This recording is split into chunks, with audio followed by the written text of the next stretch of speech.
Good morning, everybody. Let us pray. Heavenly Father, we want to thank you for this morning. Thank you for bringing us to this cabinet so that we can discuss the matters that matter to the people of Kenya. We commit all the deliberations and the discussions in this meeting to your good hands.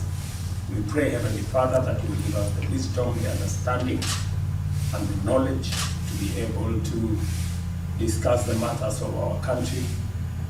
We pray that you will cause everything that we do in this cabinet to be your will and for it to succeed for the sake of the people of our country. We commit Kenya to your good hands, protect our country. Heavenly Father, thank you for the rain. We pray that you will go ahead of us in everything that we do. In Jesus' name we pray. Say a number of things, matters of